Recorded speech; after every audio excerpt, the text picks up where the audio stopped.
Transition Tuesday. I'm Jane. This is Joe. Today we're going to talk about a transition to-do list. This is something that families really search for and maybe struggle with because you want that planning that happens for when your person is out of school to just be, obvious and systematic and predictable. And I'm going to give you a to-do list. But what I want to tell you about that is that transition planning is just like other areas of your life, like planning for retirement or planning to buy a home or making any kind of plan, a career change or going to school. There's going to be things that happen that you don't anticipate and that you have to, kind of step back and reassess. So I guess I'm saying, here's your to-do list, but it might change, okay? So before you turn 18, you want to start looking at adult health care options. So this is Joe's last year of school. Joe turned 21. When he turned 18, before he turned 18, we started looking for doctors. So we started asking all of the doctors he was seeing if they would continue to see him past age 21, first question. Second question, Joe, what do you want to do? Do you want to continue seeing this doctor until you're 21 and then find someone else? Yes or no? Then we started looking for other doctors, and we started with the primary care doctor because that's kind of the hub of the medical wheel. The other thing we did was ask for medical records from all of the pediatric specialists because I could request them as long as I was Joe's legal guardian. Once I was no longer his legal guardian, I would have to provide proof of guardianship or power of attorney, healthcare power of attorney. So I went ahead and asked for all of those things ahead of time.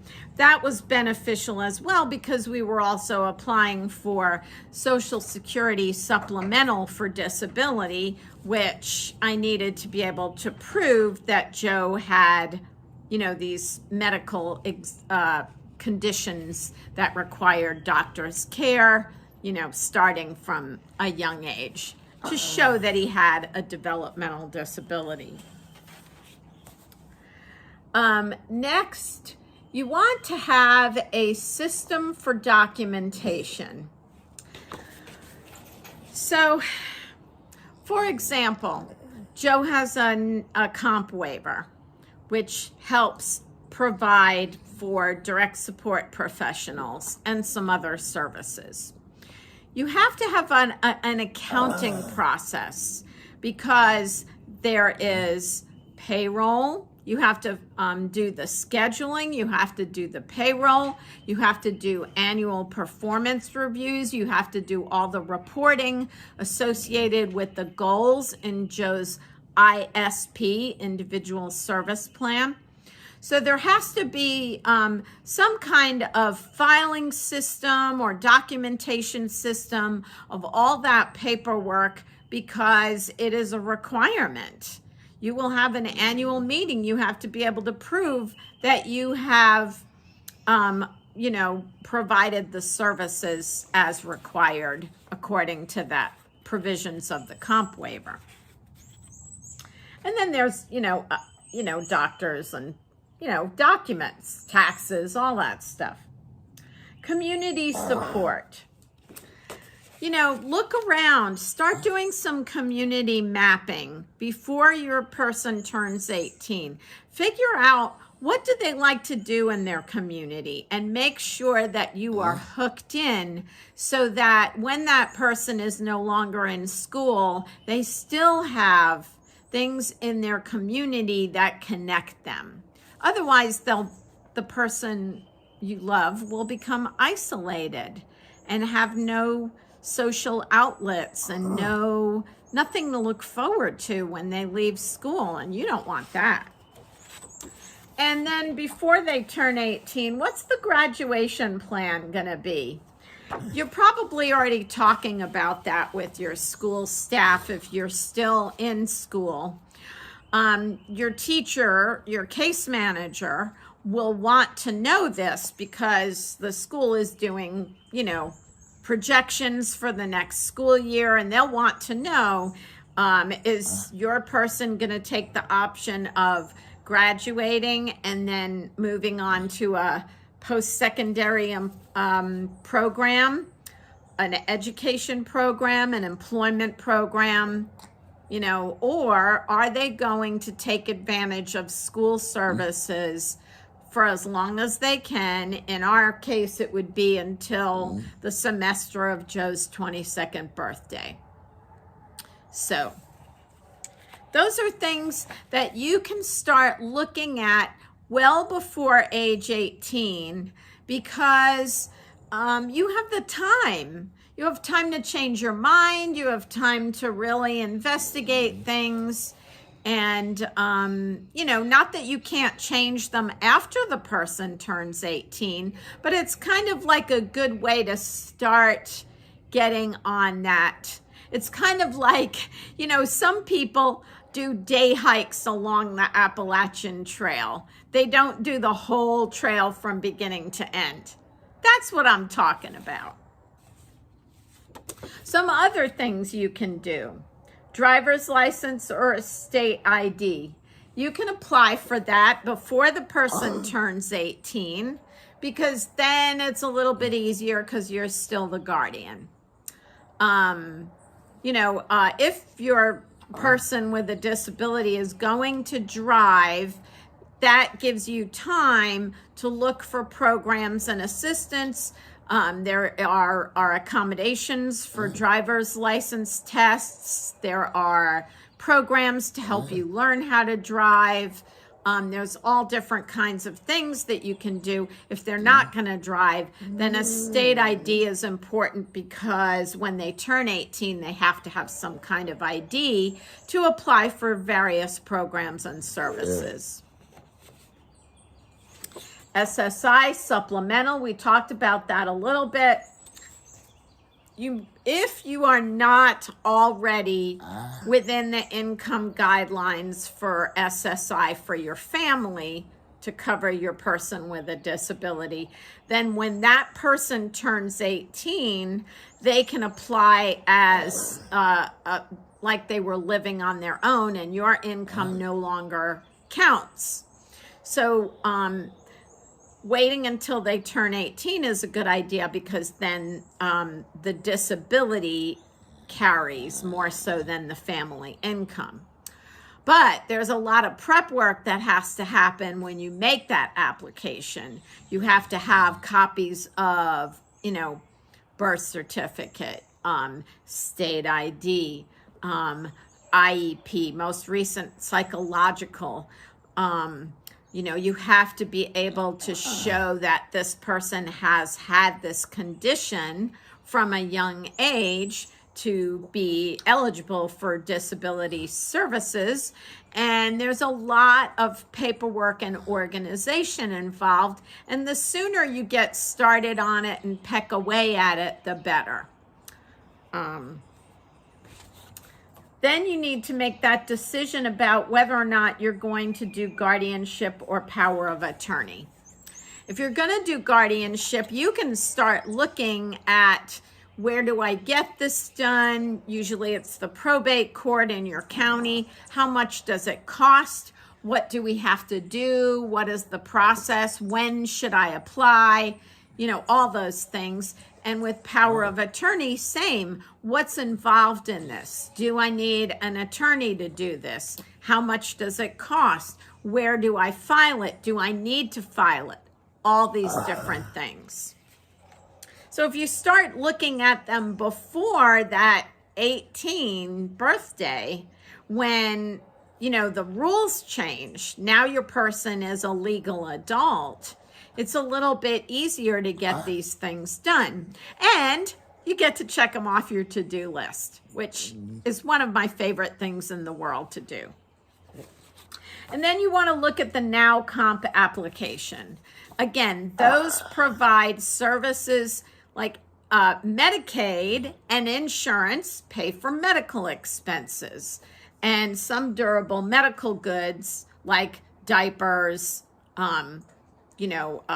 supplies for a G-tube, wheelchairs, hospital beds, things like that. But the Comp and Now waiver provide for direct support services, respite care, and a host of other things. So it's good to look into that. The agency that oversees those services is the Department of Behavioral Health and Developmental Disabilities, BHDD. If you Google Now or Comp waiver, you can see what are the eligibility requirements and what kind of information. You can always reach out to me and I'll help you find those things as well. But it's good to apply for that now because typically there is a waiting list. So the sooner you apply for it, the higher up on the almost ready to get it list you are. There are 7,000 Georgians right now on that waiting list. And although there is a real advocacy effort going on around getting more slots opened up for those services, this is the environment we're in right now. So it's good to know that and plan ahead and check it off your to-do list. So during your last year of school, so you've turned 18, or maybe you're close to 18, or maybe you're over 18, approaching that 22nd birthday, you want to really look at your financial plan for the future. Because if your person is going to be living with you for the foreseeable future, then you really need to have a financial plan because, you know, parents age and we all wonder what we're going to do in retirement and how we're going to provide for our future generations. And so this is no different. What is the financial plan? If you get SSI benefits, do you want a stable account? Do you want a trust? How do you want to do this? And you need to involve your other family members in that financial planning process. Not that they get to approve what mom and dad do with the money they, are putting aside, but it does need to be at least some kind of a group discussion at some point. Post-secondary education. Have you applied? If you want to go to a post-secondary inclusion program, if you want to go to a tech school, if you want to go to college, if you want any kind of certificate program, you've got to really apply for those things, make those decisions, check all the paperwork things off your list. What about employment?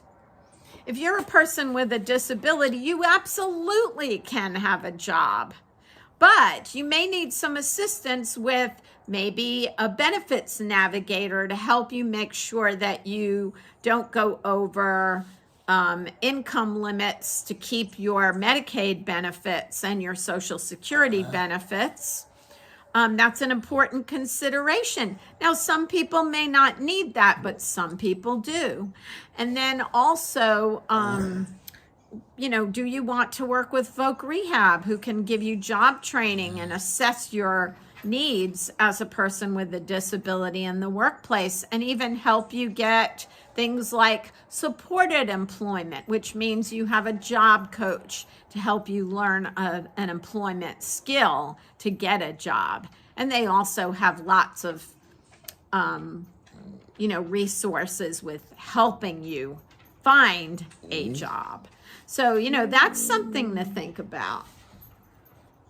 And then, very important, what are your living options? What are your housing options going to look like? You have time to think about this, and it's really cool if you can check it off your list. I know several young adults who, a couple of years after they graduated from high school, were able to get into their own apartment. But it took a lot of planning and thinking and organizing to get there, and probably a lot of to-do lists. So here are some basic ones for you to think about. If you have any questions, please private message me or send an email to transition2s@gmail.com, and we'll do our best to help you get the answers to your questions. Thanks for watching, and have a great week. See you next time.